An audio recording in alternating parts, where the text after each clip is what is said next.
يتق الله فيهم. لا يتكلم أحد بموت رسول الله إلا ضربته. جئتك أؤمن بالله وبرسوله وبما جئت به فقد أعذرت إليكم وأعذرتموني.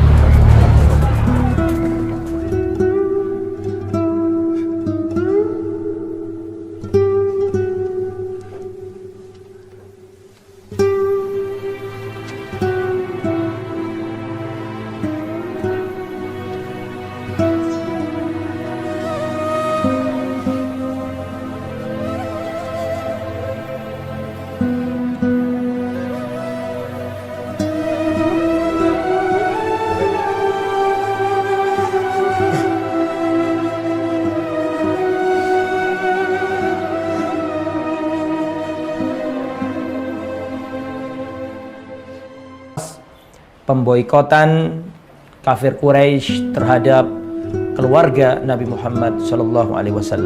Al-muqata'a al-ammah, pemboikotan yang dilakukan oleh kafir Quraisy kepada Rasulullah dan keluarganya. Pada kesempatan yang lalu sudah kita terangkan bagaimana usaha kafir Quraisy untuk membendung dakwah Islamiyah. Bahkan kemarin yang terakhir, saking dahsyatnya ujian, cobaan, siksaan, intimidasi yang dilakukan oleh kafir Quraisy kepada Rasulullah dan para sahabatnya, sampai-sampai Rasulullah SAW memerintahkan para sahabat untuk hijrah, yaitu hijrah ke negeri Habasyah.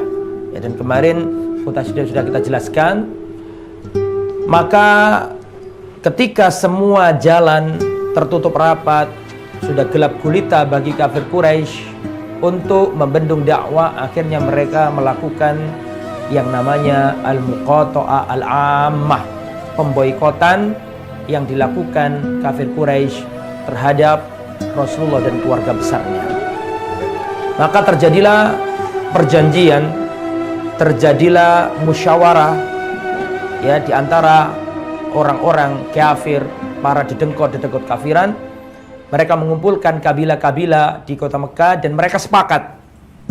Sepakat untuk apa? Untuk memboikot Bani Hashim.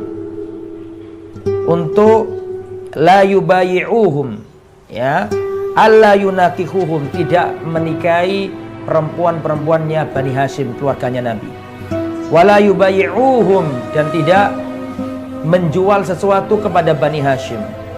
Wala yujalisuhum, dan tidak duduk-duduk bersama Bani Hashim. Wala yukhalituhum, dan tidak bergaul dengan Bani Hashim. Wala yadkhulu buyutahum, dan enggak boleh memasuki rumah-rumah Bani Hashim. Wala yukallimuhum, dan tidak boleh berbicara dengan Bani Hashim. Jadi Bani Hashim benar-benar dikucilkan, diboikot. Tidak boleh menikahi wanitanya, tidak boleh laki-lakinya menikahi wanita lain, tidak boleh membeli sesuatu dari Bani Hashim, tidak boleh menjual sesuatu dengan Bani Hashim, tidak boleh berbicara dengan Bani Hashim, tidak boleh masuk rumahnya Bani Hashim. Sehingga benar-benar Bani Hashim, keluarga besarnya Rasulullah, diboikot, terasing. Akhirnya ya Bani Hashim, jadi Bani Hashim ini tidak hanya yang muslim, bahkan yang kafir pun diboikot. Kenapa? Karena seluruh Bani Hashim itu adalah keluarga besarnya Nabi. Bani Hashim ini semuanya diboikot meskipun kafir. Karena apa? Karena yang kafir pun melindungi Nabi.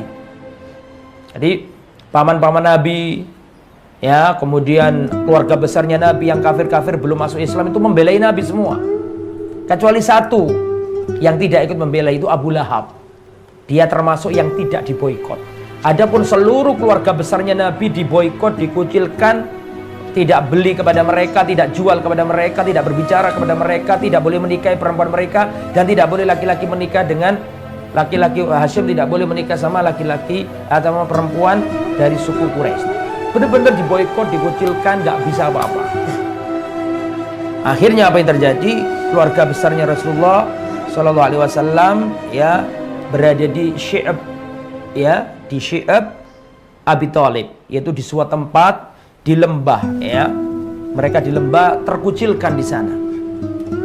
Bahkan dalam riwayat ikhwatal iman yang dirahmati oleh Allah Subhanahu wa taala, bahkan dalam riwayat Bani Hashim itu kelaparan di lembah itu. Karena mau beli sesuatu nggak ada yang mau menjuali. Makanya Bani Hashim sangat menderita di lembah itu. Bahkan mereka makan dedaunan. Ya, kalau malam terdengar suaranya bayi-bayi yang menangis menjerit kelaparan. Ya, mereka itu makan dedaunan karena nggak ada yang bisa dimakan. Mereka pergi ke Makkah mau beli sesuatu, nggak ada orang kafir Quraisy yang mau menjuali mereka. Bener-bener kondisinya sangat memprihatinkan. Dan kalaupun ada orang baik dari kalangan kafir Quraisy yang baik hati, maka mereka itu diam-diam malam-malam hari menyelundupkan makanan dikasihkan ke Bani Hashim. Dan itu sangat tidak mencukupi karena Bani Hashim itu adalah kabilah yang besar, ya, sehingga sangat terlunta-lunta. Hatta balaghahumul juhud wal taja'u ila aklil awraq wal julud wa hatta kana yusma min wara'i syab aswatu nisaihim, ya, yusma'u aswatu nisaihim wa sibyanihim ya yatadahuna minal ju'. Saking memprihatinkan keadaan Bani Hashim di lembah itu, sampai kalau malam itu terdengar suara wanita mereka, suara bocah-bocah kecil mereka menangis, menjerit karena kelaparan. Bahkan dalam riwayat dikatakan, ya mereka makan dedaunan karena gak ada yang dimakan, dikucilkan. Ya, dan pada waktu itu Abu Thalib memerintahkan anak-anaknya untuk selalu menjaga Rasulullah. Bahkan Abu Thalib menyuruh anaknya untuk tidur di tempatnya Rasulullah supaya Rasulullah terjamin keselamatannya. Bahkan Hakim bin Hizam rubbama yahmilu qamhan ila ammatihi Khadijah binti Khuwailid. Ada orang kafir namanya Hakim bin Hizam. Dia ini keponakannya Khadijah, istri Rasulullah. Dia malam-malam menyelundupkan gandum dikasihkan ke bibinya supaya bisa makan. Ya, terus ketahuan Abu Jahal, maka dilarang sama Abu Jahal. Hanya saja ada orang baik namanya Abul Bukhturi, dan Abul Bukhturi mengatakan sudah biarkan Hakim bin Hizam ini memberikan makanan itu kepada bibinya. Padahal sebenarnya Khadijah ini kan bukan Bani Hashim, cuma nikah sama Rasul sehingga menjadi bagian dari Bani Hashim. Itulah keadaan Rasulullah dan keluarga besarnya. Ini juga dalil bahwa Bani Hashim, Bani Muthalib itu sangat sayang kepada Rasulullah. Bahkan yang kafir sekalipun mereka bersedia dikucilkan di lembah itu. Kenapa? Karena mereka sangat mencintai Rasulullah, keluarga besar. Ya, meskipun akidahnya kafir tapi cinta sama Nabi. Maka ketika Nabi disakiti kafir Quraisy, maka keluarga besarnya Nabi tetap menolong Nabi. Ya, seperti contohnya ya Abu Thalib sendiri, paman Nabi, dia nggak masuk Islam tapi membela luar biasa Rasulullah. Termasuk Abbas, belum masuk Islam pada waktu itu, tapi membela Nabi luar biasa. Kemudian ikhwatal iman, hal itu berlangsung sampai 3 tahun. Ya, hal itu berlangsung sampai 3 tahun. Lama sekali. Dan Abu Thalib semakin tua, semakin sakit-sakitan. Efek dari boikot itu. Tinggal di sebuah lembah tanpa makanan yang mencukupi, tanpa minuman yang mencukupi, ala kadarnya, makan dedaunan, makan kulit hewan dan seterusnya, sampai mereka ini berefek pada jasmani mereka. Tetapi mereka sabar karena mereka menolong dakwah Rasulullah bagi yang masuk Islam dan menolong Rasulullah sebagai anggota kerabat keluarga bagi yang tidak masuk Islam. Kemudian ikhwatal iman yang dirahmati oleh Allah Subhanahu wa taala, hal itu seperti yang saya katakan berlangsung 3 tahun. Sampai ada beberapa orang kafir Quraisy yang merasakan kedoliman itu dan berusaha untuk menghentikan kedoliman itu. Ada orang baik. Siapakah? Di antaranya adalah Hisham bin Amr min Bani Amir bin Lu'ay. Ya, Hisham bin Amr ini orang baik. Dia itu melihat kondisi Bani Hashim terlunta-lunta di balik bukit. Bani Hashim menderita di sana. kalau malam hari mendengarkan suara-suara orang kelaparan, gak tega ini. Maka Hisham bin Amr, dia mendatangi seorang yang bernama Zuhair bin Abi Umayyah, mencari teman begitu maksudnya. Dan seperti yang saya katakan tadi, Hisham bin Amr ini malam-malam hari ini suka ngasih makanan, karena gak tega, meskipun dia kafir, tapi gak tega melihat Bani Hashim didolimi seperti itu. Malam-malam hari kasih makanan. Akhirnya apa yang terjadi? Hisham bin Amr mencari teman, ingin menghentikan ya kesepakatan dolim ini, agar kaum muslimin termasuk Bani Hashim dikembalikan ke Mekah dan tidak diboikot lagi. Apa yang dilakukan oleh Hisham bin Amr? Hisham bin Amr cari teman. Yang didatangi pertama kali adalah Zuhair bin Abi Umayyah, dan datang, wahai Zuhair bin Abi Umayyah, sesungguhnya ibumu itu dari Bani Hashim. Ibumu bernama Atika binti Abdul Muttalib. Memang ayahnya enggak Bani Hashim, dan kita tahu nasab kan ikut ayah. Jadi Zuhair bin Abi Umayyah ini ayahnya itu bukan Bani Hashim, jadi dia bukan Bani Hashim, tapi ibunya Bani Hashim. Kalau ibunya Bani Hashim, berarti kan paman-pamannya, bibi-bibinya dari Bani Hashim, saudara ibu kan gitu kan. Maka ini kesempatan, Hisham bin Amr datang, wahai Zuhair bin Abi Umayyah, bagaimana kau bisa makan di sini enak, engkau di sini makan kenyang, padahal bibi-bibimu ya yang ada di lembah sana kelaparan. Apakah kamu tinggal diam? Apakah kamu tega?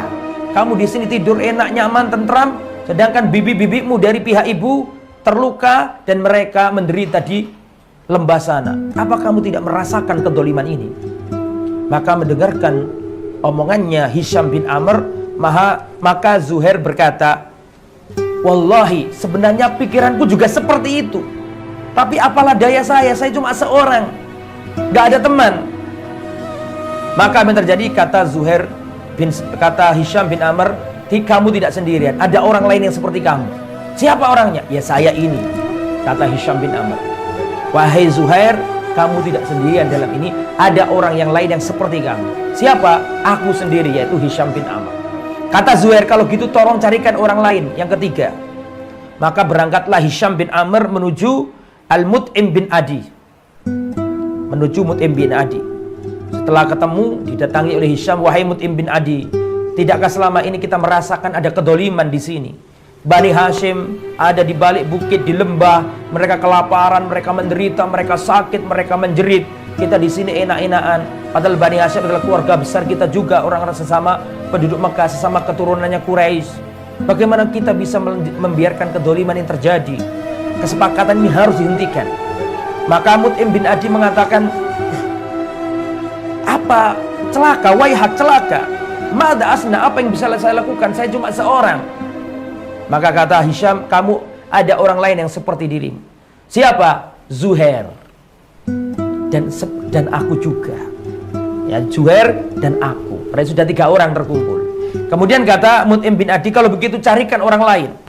Akhirnya setelah itu Hisham bin Amr datang ke Abul Bukhturi. Abul Bukhturi ini yang baik, yang ketika Hakim bin Hizam mau menyerahkan makanan malam hari kepada Bani Hashim, kepada istrinya Nabi Khadijah, diketahui Abu Jahal dilarang, nggak boleh memasukkan makanan ke lembah itu.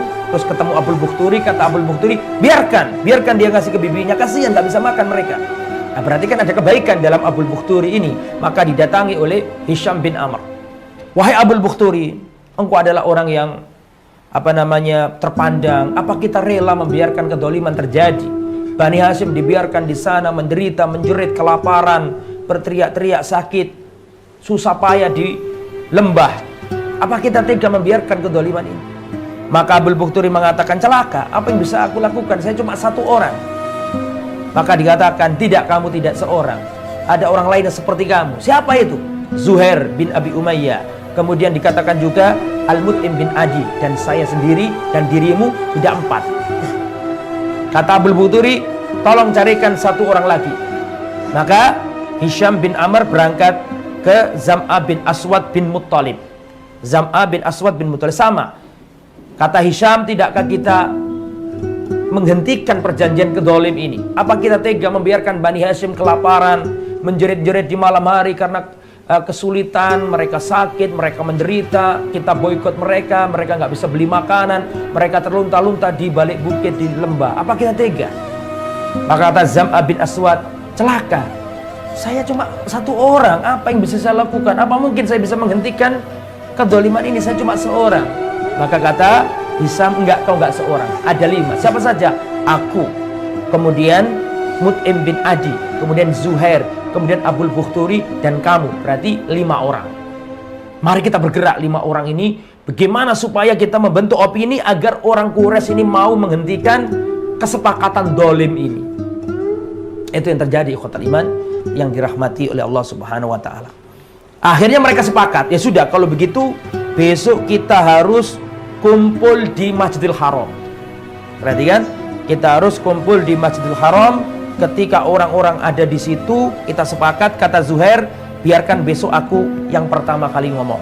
Kata Zuhair, ana abda'akum fa'akun awal man yatakallam.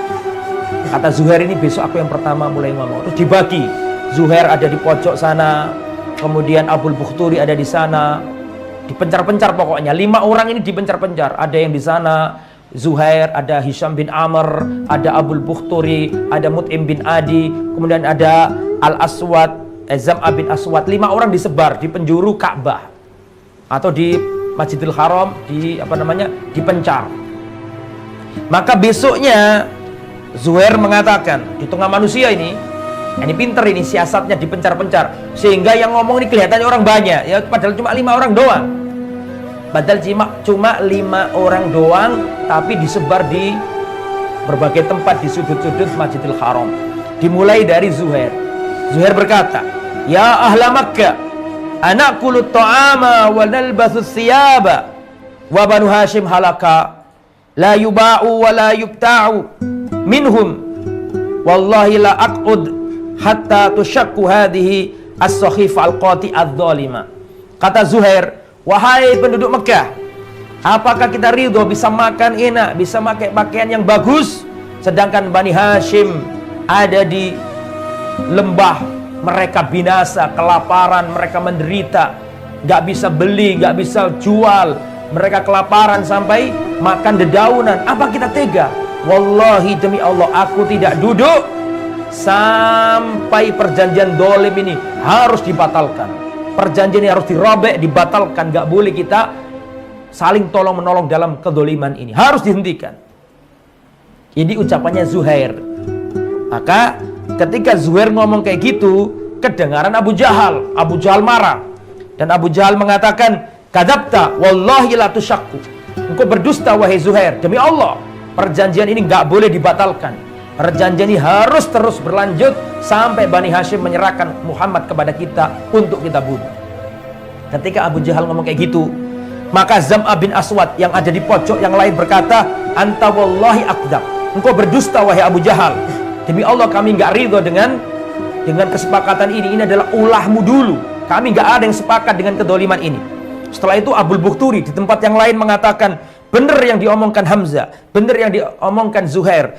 Kita nggak pernah ridho dengan perjanjian ini. Ini adalah bentuk kedoliman dan harus dibatalkan.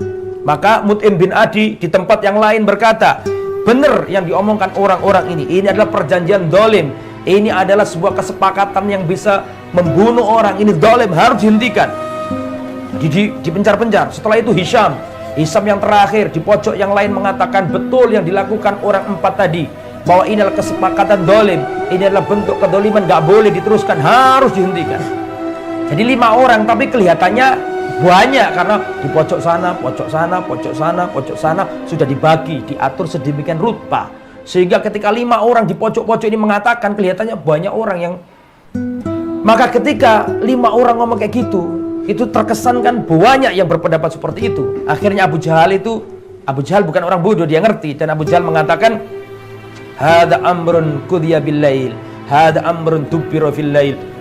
Perkara ini kelihatannya sudah dirembukkan tadi malam oleh orang-orang ini. Tapi dengan kejadian itu akhirnya orang-orang mulai terasa dan orang-orang mulai merasa bahwa memang itu benar dolim dan harus dihentikan. Dan kebetulan pada waktu itu datanglah Abu Thalib. Abu Thalib sudah sebe, sudah tua renta, datang ke orang-orang kafir Quraisy, dan dalam riwayat dikatakan, wahai orang-orang kafir Quraisy, aku di sini diperintahkan oleh keponakanku Muhammad bahwasanya perjanjian itu harus dibatalkan, dan sesungguhnya perjanjian itu sudah nggak ada. Maka orang-orang itu membuka, perhatikan, orang-orang itu membuka Ka'bah dan melihat perjanjiannya itu. Ternyata ya, lembaran-lembaran yang isinya perjanjian itu dimakan hewan, dimakan gerayap sampai habis, kecuali tulisan Bismikallahumma.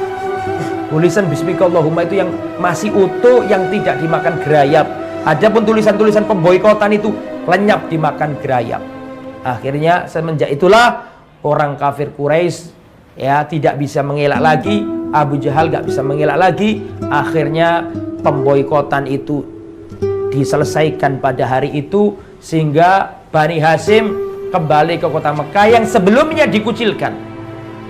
Maka Bani Hashim kembali ke Mekah. Mereka semuanya datang ke Mekah dalam kondisi yang memprihatinkan.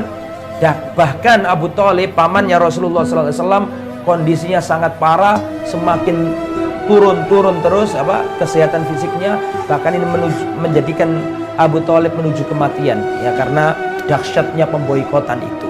Sehingga setelah itu kaum muslimin maupun keluarga Nabi yang kafir tapi melindungi Nabi kembali ke kota Mekah karena selesai pemboikotan.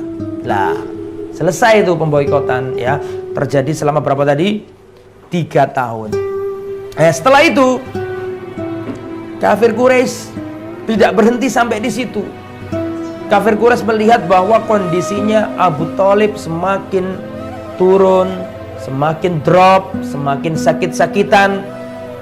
Maka orang kafir berkata, ayo kita sambangi Abu Thalib, dan ayo kita lobi dia agar menyuruh ponakannya berhenti dari dakwah. Jangan sampai nanti Abu Thalib mati baru kita mengeroyok keponakannya. Kita jangan sampai nama baik kita jelek di mata bangsa Arab. Tuh orang kafir Quraisy dari dulu gak bisa menyakiti Muhammad, tapi giliran pamannya sudah mati baru mereka melukai Muhammad. Jangan sampai orang-orang Arab itu ngomong seperti itu. Makanya mumpung, kata mereka, mumpung Abu Thalib ini masih hidup, ayo kita datangi sebelum mati dia ini. Maka didatangi sama kafir Quraisy. Kafir Quraisy datang ke Abu Thalib, dan itu kondisi Abu Thalib terus semakin menurun, semakin menurun. Di antara yang datang ke Abu Thalib pada waktu itu adalah pembesar-pembesar kafir Quraisy seperti Utbah bin Rabi'ah, Syaibah bin Rabi'ah, Abu Jahal, Umayyah bin Khalaf, Abu Sufyan bin Harb, dan para dedengkot-dedengkot kekafiran lainnya. Mereka jumlahnya pada waktu itu ada 25 para pemuka, para tokoh kafir Quraisy. Tujuannya apa? Ya, melobi dan ngomong dengan dari hati ke hati kepada Abu Thalib. Mereka datang, ya Abu Thalib, innaka minna haitsu qad alimta qad hadaraka ma tara. Ya, wahai Abu Thalib, sungguhnya engkau tahu bagaimana kondisimu sekarang ini. Kondisimu semakin tua, semakin lemah. Wes gini aja loh ya, mumpung kamu masih hidup, kita membuat istilahnya podo enae, kata orang Jawa. Kita enak, kamu enak, Muhammad juga enak. Daripada selama ini kita gesekan terus, ayo kita buat win-win solution ya, sama-sama enaknya begitu. Gimana? Kami akan memberi sesuatu kepada kamu, kepada Muhammad, tapi Muhammad juga harus memberi sesuatu kepada kami. Yang kita cari jalan yang sama-sama enaknya. Apa yang terjadi, ikhwatal iman yang dirahmati oleh Allah Subhanahu wa taala? Akhirnya mereka ingin diketemukan sama Rasulullah SAW. Kemudian mereka ingin menawarkan kepada Rasulullah tawaran-tawaran dengan harapan ya mereka tawaran diterima oleh Nabi, dan Nabi juga bisa mengurungkan dakwanya. Maka Abu Thalib berkata, ya bena akhi, haula'i asyrafu qaumika qad ijtama'u laka liyu'tuka. Wahai keponakanku Muhammad, ini adalah pemuka-pemuka kaummu sudah hadir di sini berkumpul ingin memberikan sesuatu kepadamu. Wal ya'khudhu minka, dan mereka juga ingin mengambil sesuatu darimu. Kamu dikasih sesuatu tapi mereka juga ingin timbal balik. Ya, thumma akhbarahu billadzi qalu lahu ya'aradu lahu min adami ta'arudi kulli fariqin al-akhar. Maka diberi tawaran Rasulullah begini. Maka Rasulullah SAW memberi tawaran kepada mereka. Rasulullah mengatakan, ara'aitum in a'taitukum kalimatan takallamtum biha malaktum bihal arab wadanat lakum bihal ajam. Kata Rasulullah SAW, kalau begitu aku akan membuat tawaran. Aku tawarkan kepada kalian sebuah kalimat yang kalau kalian mau mengucapkan kalimat ini, kalian akan mampu menundukkan bangsa Arab maupun bangsa-bangsa non-Arab. Dalam riwayat yang lain Rasulullah mengatakan, sesungguhnya aku akan berikan kepada kalian suatu kalimat yang jika kalian mau membaca kalimat ini, seandainya kalian setuju dengan kalimat ini, wallahi seluruh jazirah Arab, seluruh Arab akan tunduk kepada kalian, dan seluruh bangsa-bangsa non-Arab pun akan takluk dan tunduk kepada kalian. Nah, mendengarkan tawaran itu dari Rasulullah SAW, maka Abu Jahal berkata, Mahia, coba apa tawaranmu itu? Kalimat apa yang hendak kau tawarkan kepada kami, wahai Muhammad? Ya, kalimat apa yang hendak kau tawarkan kepada kami? Sampai-sampai engkau menjanjikan bahwa engkau bisa menundukkan dengan kalimat itu bangsa Arab dan non-Arab. Apa tawaranmu itu? Coba sampaikan kepada kami. Maka dibacakan oleh Rasulullah tawaran ini. Taquluna la ilaha illallah wa takhla'una ma ta'buduna min dunih. Engkau harus mengucapkan la ilaha illallah wa takhla'una ma ta'buduna min duni, dan kalian harus melepaskan semua sesembahan selain Allah Subhanahu wa taala. Itu tawarannya Nabi. Ketika mereka membuat tawaran-tawaran supaya Rasulullah itu yakni setuju dengan tawaran itu, dan silakan Rasulullah juga membuat tawaran, terserah, saling menawarkan ya untuk mencari solusi yang terbaik. Maka Rasulullah mengatakan, sudah, kalau begitu aku membuat tawaran.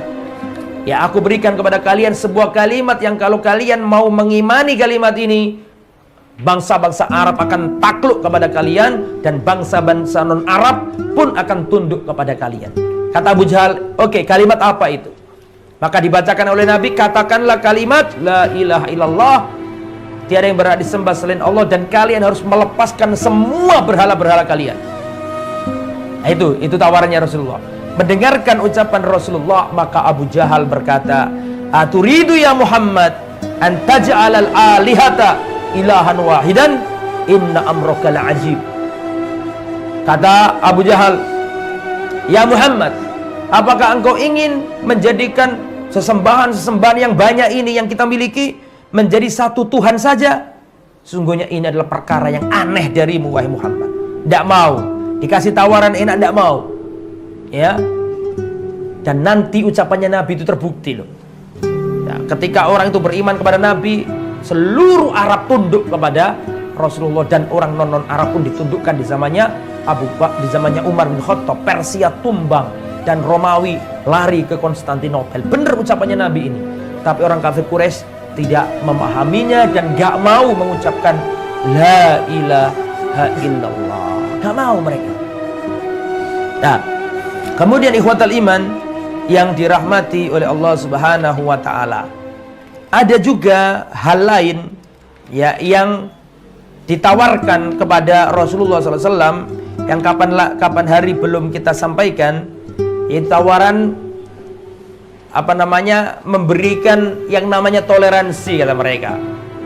Mereka datang ke Rasulullah SAW dan mengatakan, ya Muhammad, daripada kita perang, dari kita gesekan terus, daripada konfrontasi terus-terusan, sama-sama tegang, tidak pernah nyaman, oke lah, sekarang kita membuat solusi bersama. Begini aja, tahun ini kita semuanya nyembah Tuhanmu, nyembah Allah Subhanahu wa taala. Seluruh kafir Quraisy sekarang nyembah Allah. Tetapi tahun depan engkau dan pengikutmu wahai Muhammad harus mau menyembah kepada Lata dan Uzza. Sudah enak kan? Sama-sama legowo, toleransi, gantian, daripada kita perang seperti ini. Maka mendengarkan tawaran ya kafir Quraisy seperti itu, tahun ini kita semuanya nyembah agamamu. Orang penyembah berhala disuruh berhenti, semuanya nyembah Allah Subhanahu wa taala. Tapi tahun depan engkau Muhammad dan semua orang Islam harus mau nyembah Lata dan Uzza. Mendengarkan ucapan itu langsung yang jawab bukan Rasulullah, tapi yang jawab adalah Allah Subhanahu wa taala. Allah turunkan kepada Rasulullah sallallahu alaihi wasallam sebuah ayat. Allah turunkan kepada Rasulullah sebuah ayat. Ya, surat apa itu?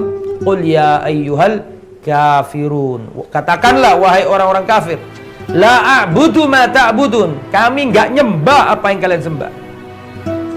Ya, qul ya ayyuhal kafirun, la a'budu ma ta'budun, wala antum 'abiduna ma a'bud, dan kalian enggak akan nyembah apa yang kami sembah. Dan di akhirnya lakum dinukum waliyadin. Bagimu agamamu dan bagiku agamaku. Itu sudah diajarkan oleh Rasulullah SAW bahwa dalam urusan agama tidak boleh ada campur aduk.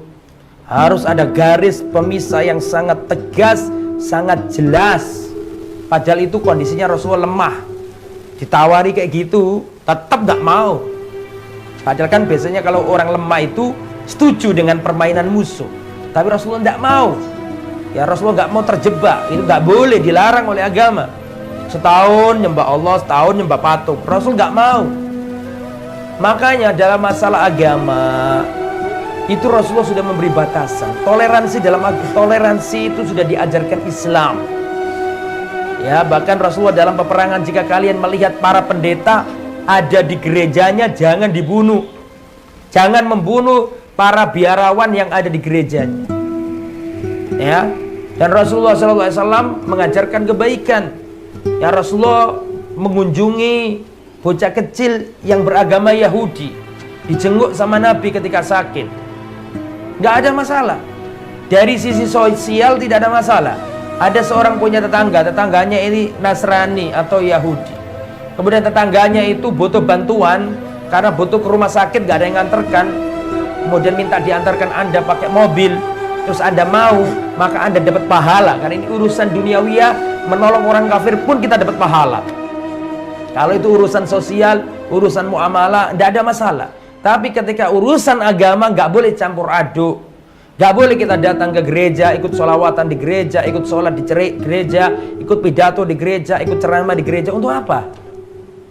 Ya, nggak boleh seperti itu. Ya, harus jelas garis pemisahnya. Kalau sudah ranahnya ranah agama, lakum dinukum waliyadin. Bagimu agamamu, kita nggak menyakiti kalian, nggak mengganggu, ya. Tetapi kita nggak boleh nyemplung di situ. Bagimu agamamu, bagiku agamaku. Tidak boleh terjadi pencampuran dan pencampur adukan agama, nggak boleh, ya. Itu yang sudah diajarkan Rasulullah Sallallahu Alaihi Wasallam.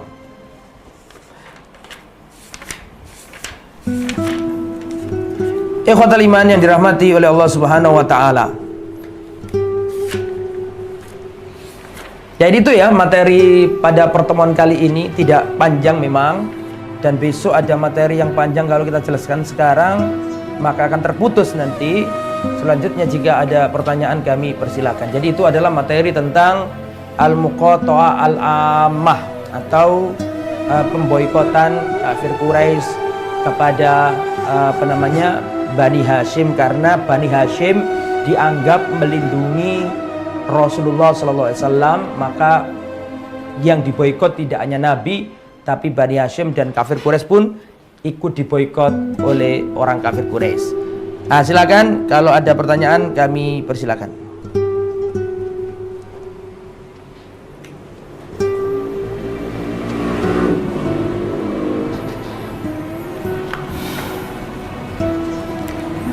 Ini ada pertama. Saya bacakan. Assalamualaikum Ustaz. Waalaikumsalam warahmatullahi wabarakatuh. Mohon maaf Ustadz, tolong diterangkan mengapa Rasulullah SAW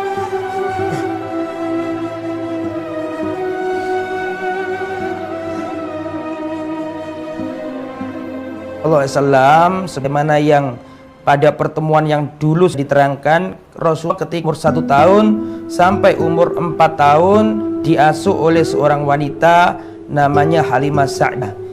Kenapa seperti itu dan kenapa kok tidak oleh ibu kandungnya sendiri di kota Mekah, kenapa kok dititipkan atau dirawat kepada Halimah As-Sa'diyah?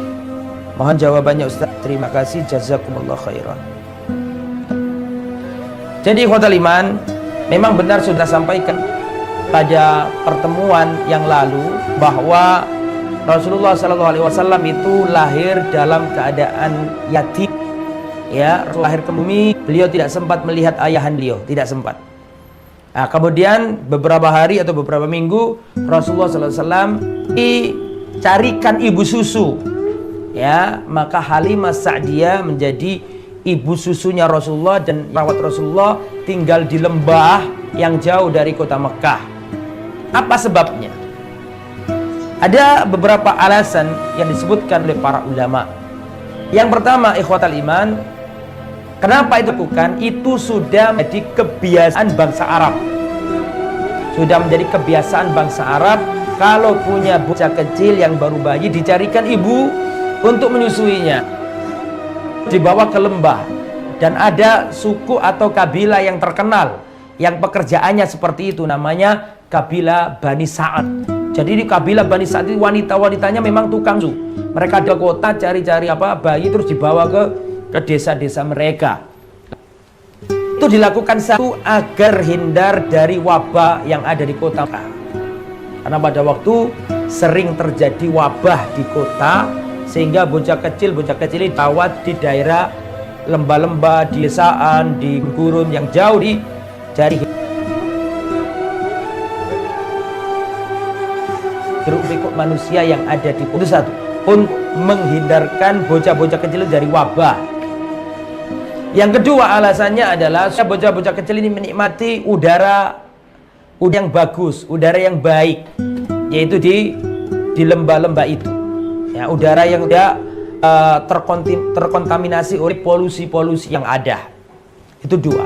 Yang nomor tiga adalah agar kecil itu terbiasa dengan bahasa Arab yang fusha, bahasa Arab yang asli, bahasa Arab yang tidak kurang oleh para pendatang, sehingga dulu itu masyarakat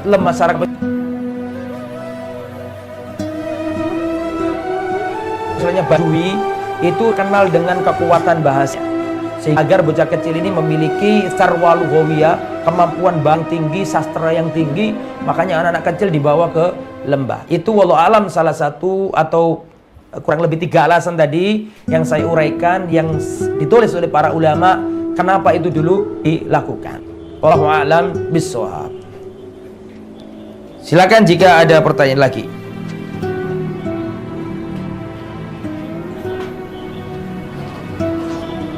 Taib. Ada pertanyaan lagi? Mohon maaf Ustaz, tolong dijelaskan. Apakah Rasulullah SAW ketika diasuh oleh kakek beliau, ketika ibundanya sudah wafat, apakah di sana peran wanita? Atau kakak murni kakeknya, seorang laki-laki tua yang merawat Rasulullah? Ataukah di sana ada perempuan yang ikut punya andil untuk merawat Rasulullah SAW ketika Rasulullah ditinggal, bapak dan ibu tinggal dunia? Baik. Jadi Rasulullah SAW ya dia wafat oleh ibu beliau ketika beliau umur 6 tahun.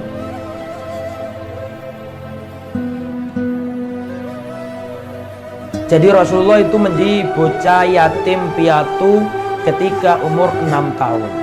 Artinya ketika Rasulullah SAW umur 6 tahun, Rasulullah nggak punya bapak, nggak punya ibu.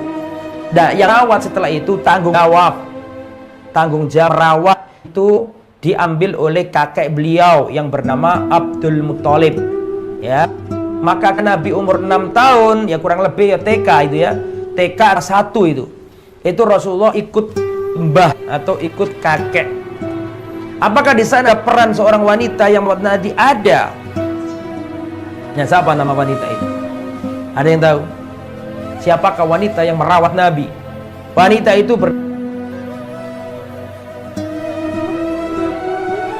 Ummu Aiman. Wanita itu bernama siapa? Ummu Aiman. Nama aslinya adalah Barokah atau Barkah. Itu nama aslinya. Tapi lebih dikenal dengan Aiman. Makanya Ummu Aiman dijuluki Hadinatur Rasul, ibu asuhnya Rasulullah, yang gendong Rasulullah. Jadi itu Ummu Aiman waktu itu masih bocah, seorang budak wanita yang masih belia, yang mungkin masih SMP begitulah. Masih SMP, masih remaja. Nah, itu Rasul dulu ketika bapak ibunya wafat, ya sama wanita ini. Namanya Ummu Aiman. Disai, Ummu Aiman ini orang Habsyah, orang Afrika, hitam keriting, hitam legam. Hitam legam, keriting begitu. Itu yang merawat Nabi. Dan Rasulullah SAW ketika sudah dewasa dan Rasulullah diangkat jadi Rasul, Rasulullah sangat menghormati Umman. Bahkan Rasulullah kalau manggil Ummu Aiman dengan sebutan ya Ummah, wahai ibunda. Rasulullah bukan orang yang melupakan kebutuhan orang lain. Tidak. Makanya Rasulullah itu diangkat jadi Rasul sering mendatangi Ummu Aiman. Rasulullah itu sering mendatanginya Ummu Aiman. Karena itu seperti ibunya sendiri dan orangnya hitam, keriting. Ya, dan itu Rasul rasis, Rasulullah mencintainya. Dan Rasulullah mencintai Ummu Aiman.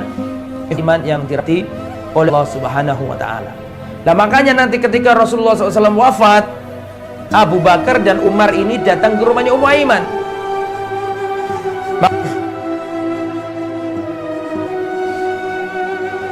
Maka ditanya oleh Aiman, kenapa Anda datang kemari, wahai Abu Bakar, wahai Umar? Intinya Abu Bakar dan datang ke rumah Aiman karena Rasulullah SAW ketika masih hidup itu Rasulullah sering meniru rumahnya Ummu Aiman, ibu asuhnya ketika kecil. Maka Abu Bakar dan Umar ikut meniru Nabi, mengunjungi rumahnya Ummu Aiman. Ketika Rasulullah wafat, mereka mengunjungi Ummu Aiman. Ummu Aiman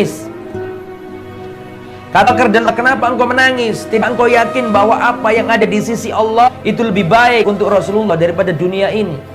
Maka Ummu Aiman mengatakan, iya aku yakin bahwa apa di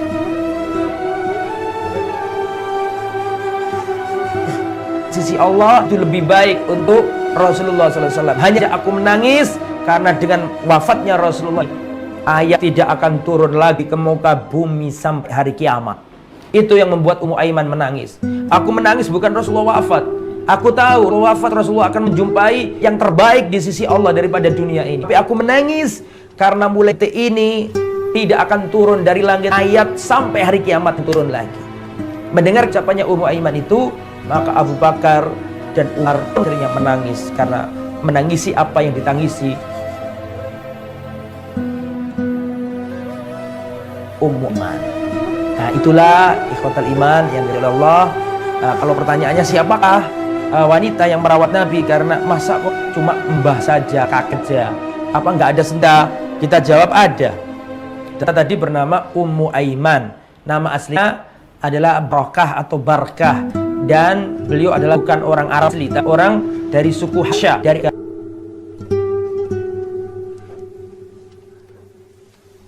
kulitnya hitam, rambutnya keriting, tapi Rasulullah mencintainya. Dan nanti Ummu Aiman ini menikah dengan Zaid bin Harisah. Wallahu a'lam bishawab.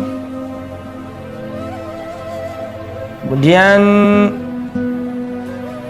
silakan kalau ada pertanyaan yang lain. Nah, ini.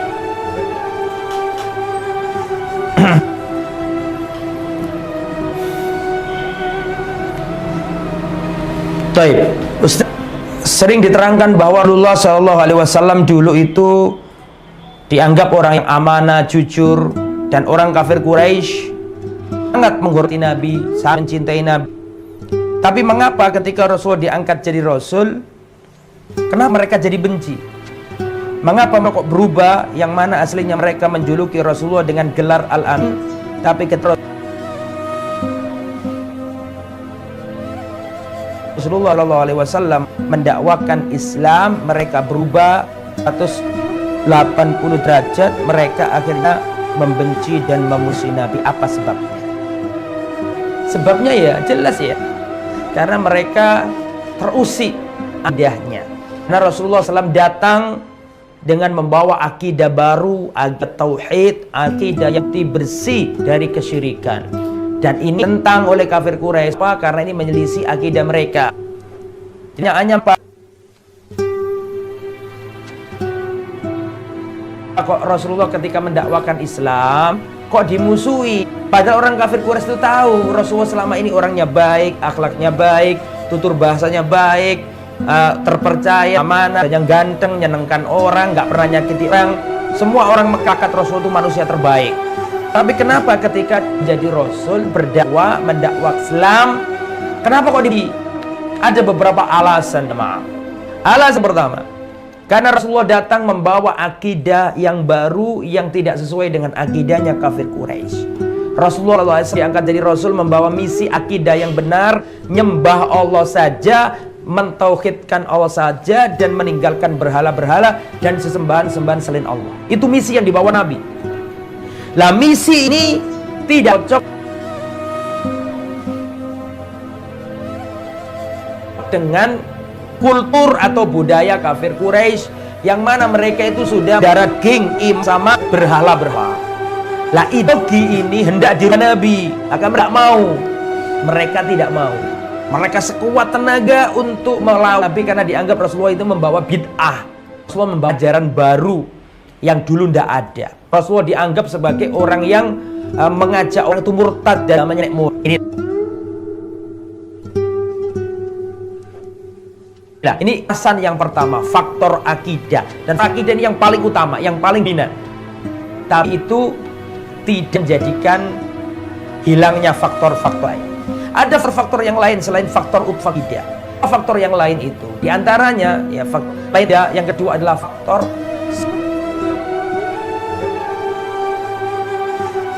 sosial. Apakah faktor sosial juga mempengaruhi, Ustaz? Iya, mempengaruhi. Karena pada waktu itu bangsawan Arab itu, orang dedengkot kafir itu ingin dihormati, ingin disanjung, bahkan ingin disembah oleh para budak-budaknya. Karena tapi Islam datang dengan manusia sama rata, dengan keadilan. Tidak ada bedanya kulit hitam sama putih. Tidak adanya bedanya bangsa Arab. Semua sama. Meskipun itu hitam legam, kalau sholat boleh satu soft. Nggak mau, kafir tidak mau. Mereka merasa mulia, nggak mau disamakan dengan budak. Makanya mereka ini nggak mau masuk Islam. Diantara Nabi ini dianggap yang mengikuti Nabi dianggap orang yang malam, mengikuti Nabi dianggap orang yang giran, orang yang terminalkan, Bilin Roba atau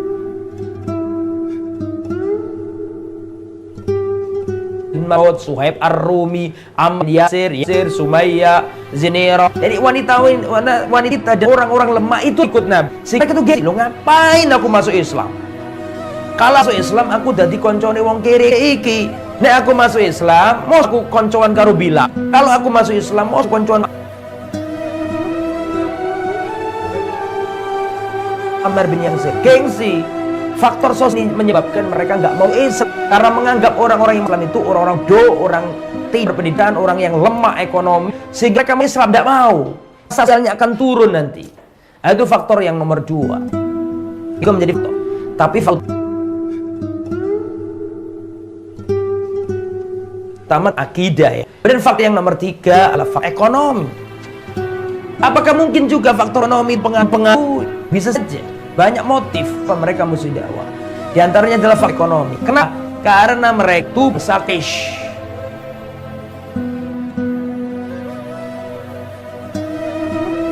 Bangsaku itu ya mereka itu cuma karena itu merasa yang dipayah oleh Allah untuk menjaga Ka'bah. Seluruh bangsa Arab yang lain itu menyegani dan menyanjung dan memuliakan bangsa Quraisy, bangsa yang terpilih. Lah, kalau Muhammad ngejak masuk Islam, padahal orang Quraisy antara pekerjaan buat tung untuk disembah, di Ka'bah banyak berhala-berhala. Kalau mereka patung ini berhenti, mereka nggak punya pekerjaan lain.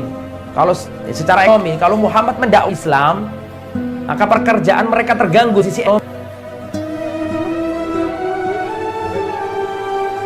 ini. Akhirnya mereka memusuhi Nabi. Ya, ini mungkin lemahnya masalah ekonomi, tapi sebagian mengatakan itu tidak menutup kemungkinan ada faktor itu juga. Tapi faktor yang paling utama adalah faktor tentang ideologi dan dati yang menyebabkan Rasulullah SAW dimusuhi oleh kaumnya.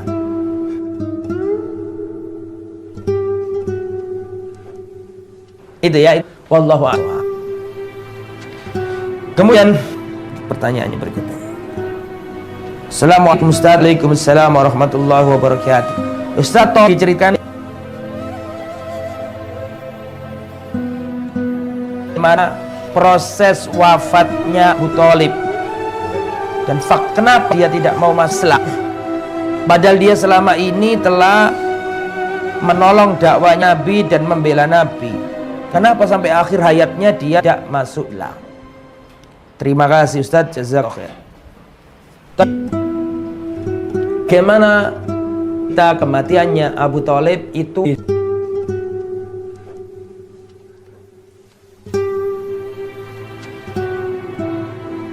baru kita bahas.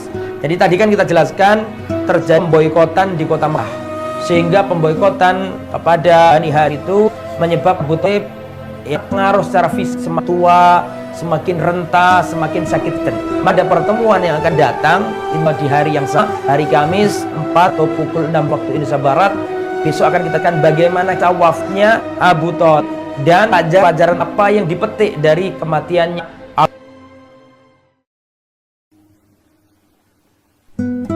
Abu Thalib. Insyaallah pada pertemuan yang akan datang akan jelaskan. Allahu a'lam bishawab. Jadi saya jawab dulu, jawabannya besok insyaallah. Ada pertanyaan? Enggak ada pertanyaan. Ya. Baik.